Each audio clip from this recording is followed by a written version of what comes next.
Since the passage of Proposition 1A in 2008, each of us has expressed our support for high-speed rail done right, by which we mean a genuinely statewide system that makes prudent use of limited public funds and which is responsive to legitimate concerns about the impact of high-speed rail on our cities, our towns, and our neighborhoods.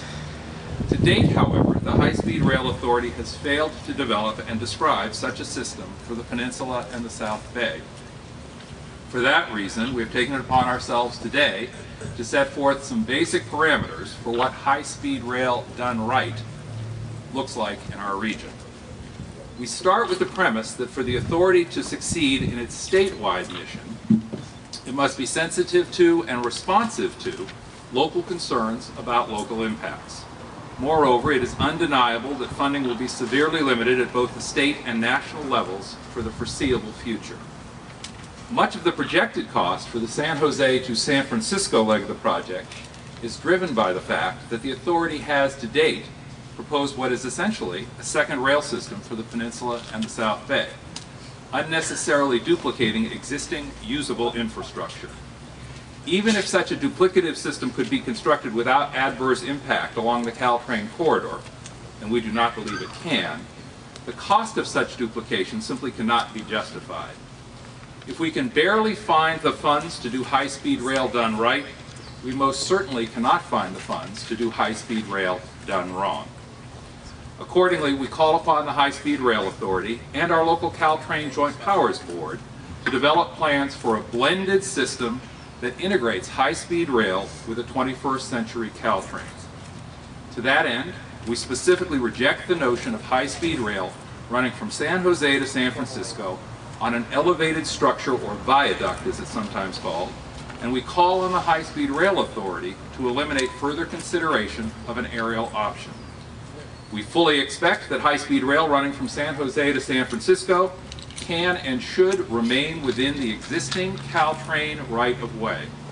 And third and finally, consistent with a project of this more limited scope, the authority should abandon its preparation of an EIR, an environmental impact report, for a phased project of larger dimensions over a 25-year time frame. Continuing to plan for a project of this scope in the face of limited funding and growing community resistance is a fool's errand, and it is particularly ill-advised when predicated on ridership projections that are less than credible. Within the existing right-of-way, at or below grade, a single blended system could allow high-speed rail arriving in San Jose to continue north in a seamless fashion as part of a 21st century CalTrain, using some combination of electrification, positive train control, new rolling stock, and or other appropriate upgrades, while maintaining the currently projected speeds and travel time for high-speed rail. The net result of such a system would be a substantially upgraded commuter service for Peninsula and South Bay residents, and a system that was capable of accommodating high-speed rail from San Jose to San Francisco. All of this is possible, but only if the High-Speed Rail Authority takes the opportunity to rethink its direction. Over the course of the past 18 months, the authority has come under considerable criticism from the California Legislative Analyst's Office, the Bureau of State Audits, the California Office of the Inspector General, the authority's own peer review group, and the Institute of Transportation Studies at the University of California at Berkeley.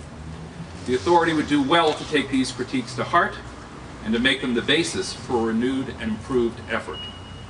Now, frankly, a great many of our constituents are convinced that the High-Speed Rail Authority has already wandered so far afield that it is too late for a successful course correction.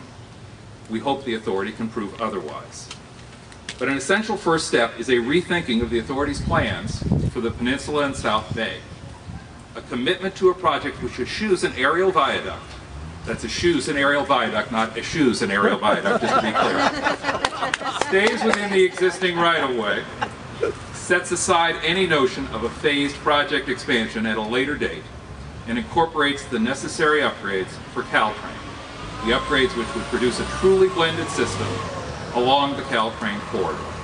That is the essential next step. That completes our joint statement. It is authored by all three of us who are here with you today, And let me ask our Congresswoman Anna Eshoo to step forward and share with us the perspective from the federal level. Anna?